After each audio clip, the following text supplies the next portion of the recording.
Today, we are listening to an inspiring speech by Abraham Verghese, a best-selling author, doctor, and Stanford professor, delivered at Harvard's 2025 commencement. It's a great way to improve your English through real, powerful words. If you find this helpful, your one click to subscribe really motivates us and helps the channel grow. Let's begin and learn something meaningful together. What an incredibly gratifying moment this must be for you. And I know it's a very proud moment for your families. So how about we give a round of applause to your parents, your friends, your siblings, everyone who's here.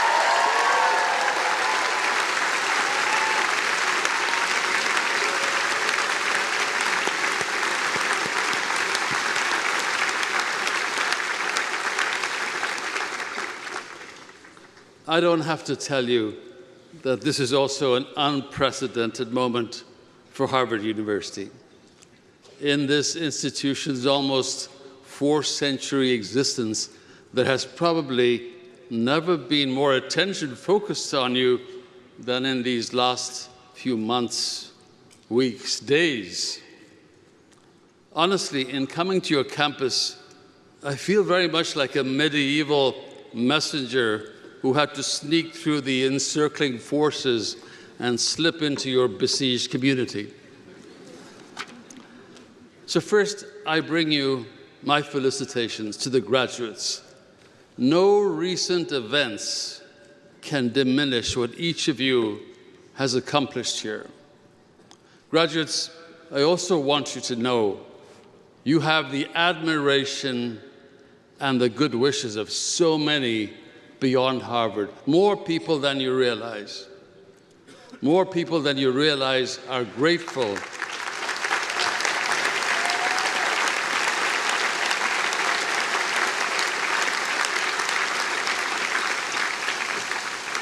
More people than you realize are grateful to Harvard for the example it has set.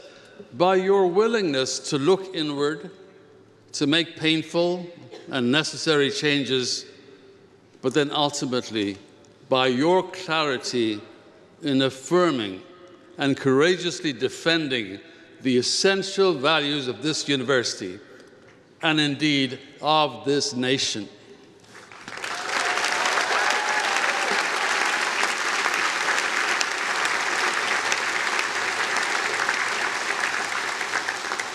A cascade of draconian government measures has already led to so much uncertainty, so much pain and suffering in this country and across the globe, and more has been threatened.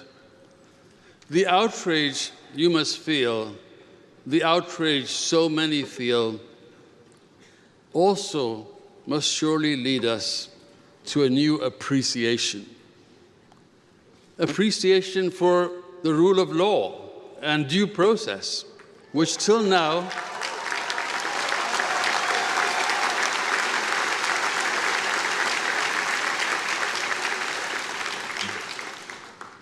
appreciation for the rule of law and due process, which till now we took for granted because this is America after all, and appreciation for those committed to truth, veritas, at a time when the absence of truth has come to feel almost normal. We find new appreciation of actions that demonstrate thoughtfulness, decency, generosity, kindness, humility, and service to community. I'm not Catholic, but I was so moved and inspired, as I'm sure many of you were, to hear those very qualities, humility, generosity, used repeatedly in describing the character of an American and Peruvian citizen, Robert Francis Prevost.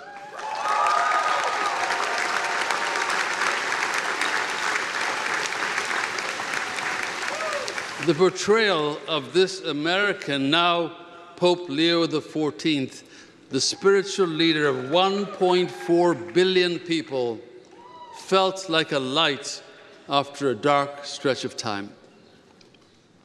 Speaking about Catholicism, may I make a confession? When President Garber invited me to speak here, I was honored, of course, but I asked for some time to think about it because, believe me, I was well aware of the distinguished individuals who have spoken at this ceremony before.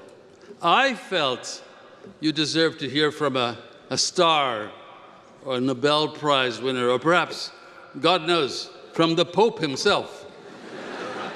Maybe next year, President Garber. But what made me eventually say yes to President Garber had everything to do with where we all find ourselves in 2025. When legal immigrants and others who are lawfully in this country, including so many of your international students, worry about being wrongly detained and even deported, perhaps it's fitting that you hear from an immigrant like me. Thank you.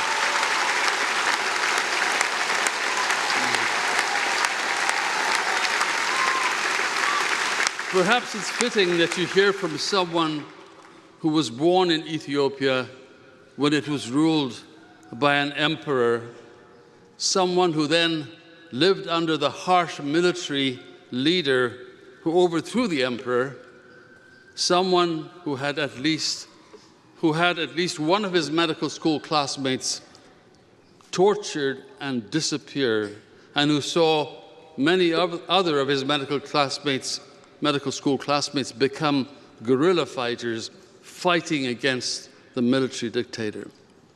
Perhaps it's not so bad that you hear from someone like me who eventually completed his medical training in India just when Prime Minister Indira Gandhi, after facing Supreme Court judgments that she didn't care for, declared a national emergency and jailed thousands of students and all her opponents.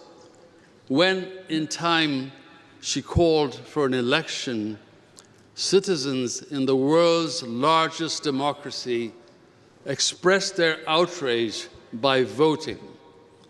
She was ousted. It is perhaps also fitting that you should hear from someone who never had a prayer of coming to Harvard or an American university of this caliber for my education. Yet, I want to tell you, I had an excellent education in America all the same. I can bear witness to the dedicated efforts of professors, teachers at colleges, medical schools across this country, county and rural hospitals, veterans hospitals where I've worked, places you may not have heard of, but where nevertheless great patient care is delivered by physicians, many of whom are like me, trained outside of America. We were recruited here because American medical schools simply don't graduate sufficient numbers of physicians to fill the country's need. More than a quarter of the physicians in this country are foreign medical graduates.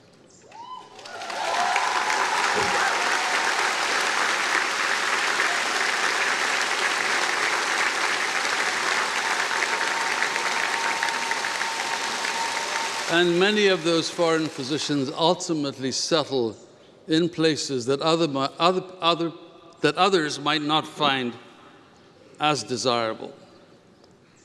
So a part of what makes America great, if I may use that phrase, is that it allows an immigrant like me to blossom here, just as generations of other immigrants and their children have flourished and contributed in every walk of life, working to keep America great.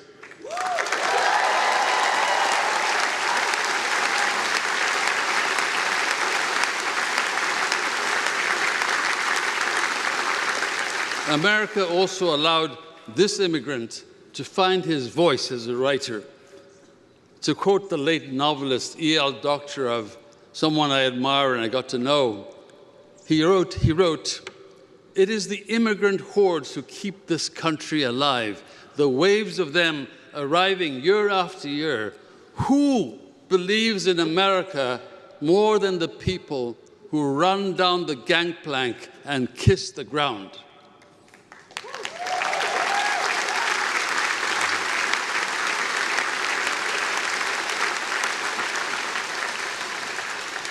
The greatness of America, the greatness of Harvard, is reflected in the fact that someone like me could be invited to speak to you.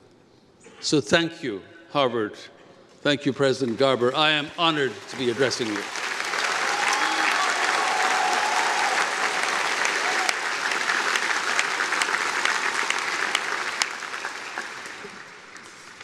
As a child growing up in Ethiopia without television until my teens, my notion of America came from the many extraordinary Americans who served in the Peace Corps. Those individuals left an impression of a country that was decent, generous, compassionate, not just to its own citizens, but to other nations.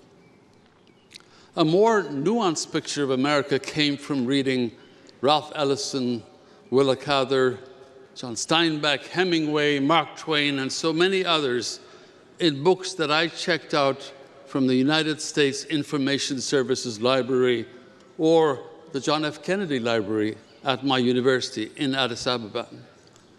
The novels conveyed a sense of an America that was far from perfect, but yet it seemed to me a nation striving to be so, striving to live up to the ideals expressed in its founding documents. Novels can teach you powerful lessons about life in a way that's very different from movies, because a novel is a collaborative venture.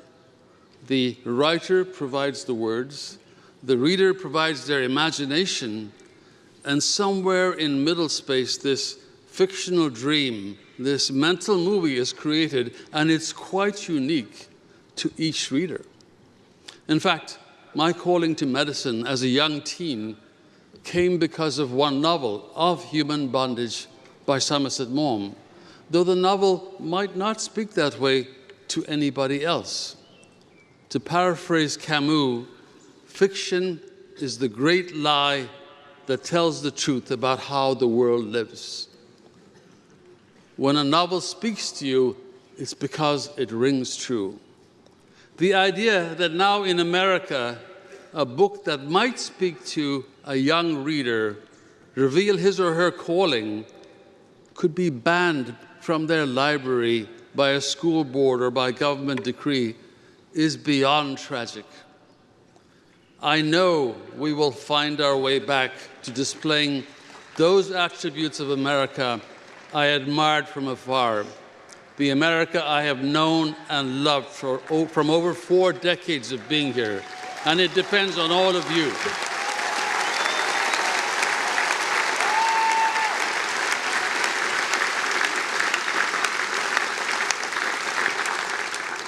Graduates, the commencement ritual obliges me to offer advice, even though in 40 years of being a professor, attending every graduation, I can remember very few things that were said. Nevertheless, it's just part of the ritual, and so I already snuck in one piece of advice, I don't know if you noticed, and that is to read novels.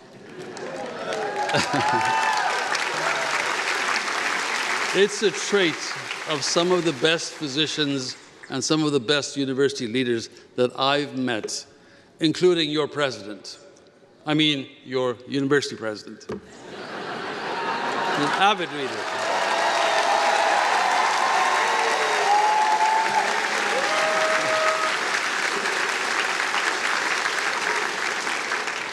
And if you don't read fiction, my considered medical opinion is that a part of your brain responsible for active imagination atrophies. But that aside, I want to leave you with two other pieces of advice. By the way, I'm serious about that. Read fiction. I want to leave you with two other pieces of advice. One has to do with decisions, and the other with time. First, let me tell you about decisions. There's a writing dictum or aphorism that I just love about how to create a fictional character on the page. And it goes like this. Character is determined by decisions taken under pressure. A character is determined by decisions taken under pressure. You can build a fictional character by describing their appearance, their manner of speaking, their dress, etc. But the moment the character really leaps off the page is when you put them under pressure and they're forced to make a decision.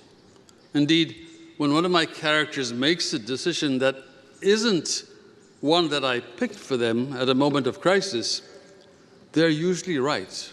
And with that, they suddenly take on human flesh. They become incarnate. So I repeat, character is determined by decisions taken under pressure. And I wanted to share an anecdote that I think epitomizes for me this link between decisions and character. In 1974, in my third year of medical school in Ethiopia, my clinical year, the military overthrew the Emperor Haile Selassie. One of the first acts of the military leader, who became known as the Stalin of Africa, one of his first acts was to close the university and send the students to the countryside to educate the masses. This is almost a reflex of so-called strong men to attack the places where truth and reason prevail.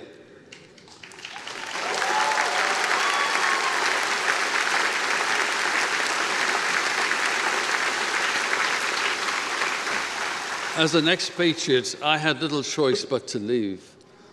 Among my medical school classmates who at that point went underground to join the guerrilla forces fighting against the Stalin of Africa was a brilliant student named Meles Zenawi. I have yet to meet a student as brilliant as Meles. Meles obviously gave up his career path to medicine, became a guerrilla fighter, rose to become the leader of the rebel group, fighting for 17 years until his troops finally succeeded in displacing the military dictator. He became prime minister for 3 terms, and to quote President Clinton, speaking about him, he was a new generation of African leader. One might disagree with many of his decisions, but in the village where Meles grew up, you cannot tell his mother's hut from the hut next to it. He never did anything to enrich himself. I returned to Ethiopia for the first time 2 decades after I left on a magazine assignment to interview the new Prime Minister, Meles. We sat in his very modest Prime Minister's office, a far cry from the gilded palace of his 2 predecessors, and we caught up. He talked about the tough decisions he had to make every day in a country that was ethnically divided, impoverished by a long civil war, and with the treasury looted by the former dictator. He shared with me something that I'll never forget. He said, during the long years of the guerrilla war, his forces could only move freely at night, but they had to cross fields sowed with Cuban and Russian mines. They would be forced to ask for a volunteer from among them, from among their own, to walk through the minefield to try and find a safe crossing. And so he said to me, in this office, I try to make sure that every decision I make is worthy of those comrades who gave their lives crossing those minefields so we could get to safety.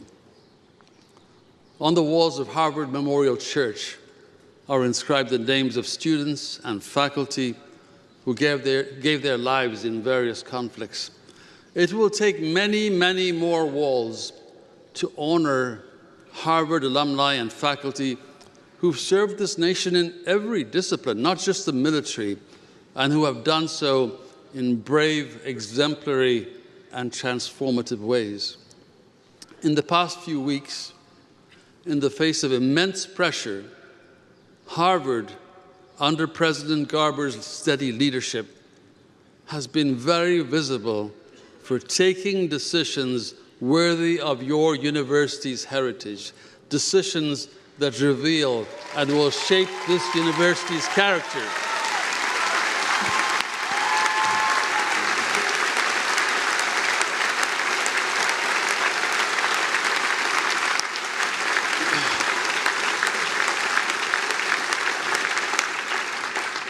Graduates, the decisions you make in the future, when under pressure, will say something about your character, while they will also shape and transform you in unexpected ways. Make your decisions worthy of those who supported, nurtured, and sacrificed for you. Your parents, your partners, your family, your ancestors. Make the decisions worthy of this great university and the hardship it must endure going forward as it works to preserve the value of what you accomplished here.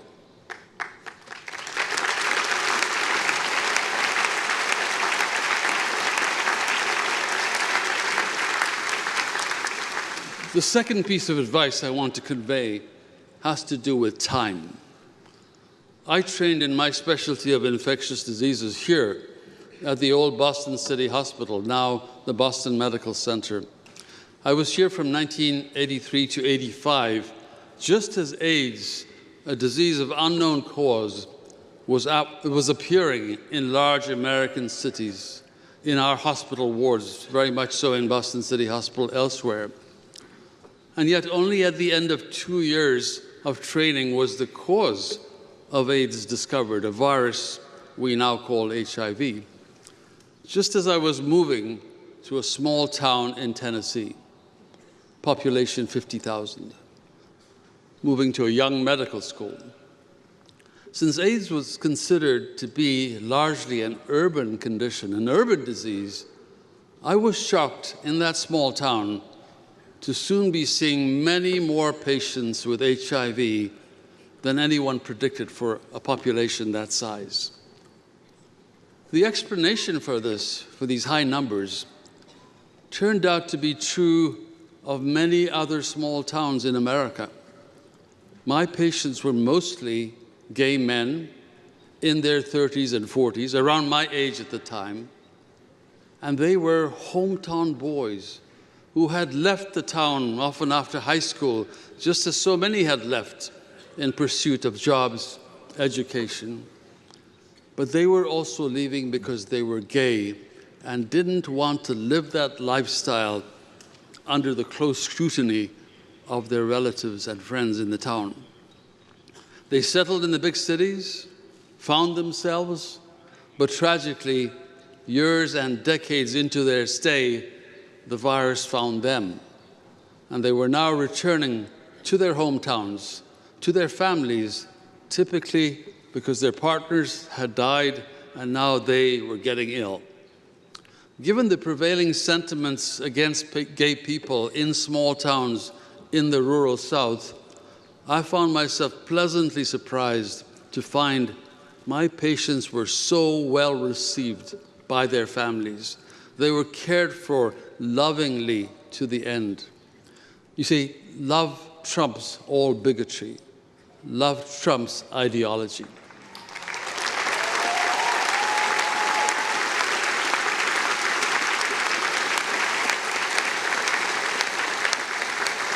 When it's your child, when it's your family member who's affected, all that stuff just flies out the window. Now, effective treatment for HIV was still some years away, and so for me personally as a physician, it was heartbreaking to get to know these young men primarily so well and watch them gradually decline and die. These brave men taught me so much about quiet courage and about manhood, not the caricature of manliness, the posturing that has become so fashionable lately. They taught me, most importantly, about the value of time. You see, in their last days, they often wrestled with one question: what has been the meaning of my life? And thankfully, most of them, when they asked that question, what has been the meaning of my compressed life, most of them found the answer, and the answers were similar. They found that meaning at the end of their life, at the end of a shortened life, did not reside in fame, power, reputation, acquisitions, good looks. Instead, they found that meaning in their lives ultimately resided in the successful relationships that they had forged in a lifetime, particularly with parents, particularly with your family. Now, when my own country, my first book describing this small-town AIDS paradigm of migration came out, a reader, a mother whose son had just succumbed to AIDS, wrote to me, and she shared with me a letter that her son had written before he died and arranged for his mother to get a month after he died, when he hoped that her acute grief would have subsided. She gave me permission to use it, and I have used it unapologetically in other forms, but perhaps none as important as today, because his message bears repeating. It's also fitting that this advice that you're about to hear about time should come from someone beyond time. It should come not from me, but from those we all serve, and from someone who died when he was closer to your age than my age now. So here goes, letter from son to mother. Dear Mom, this last part of my life could have been very unpleasant, but it wasn't. In fact, in many ways, this has been the best part of my life. I've got to know my family again, a chance that very few people have or take advantage of. I enjoyed a life full of adventure and travel, and I loved every moment of it, but I probably never would have slowed down enough to really appreciate all of you if it hadn't been for my illness. That's the silver lining in this very dark cloud.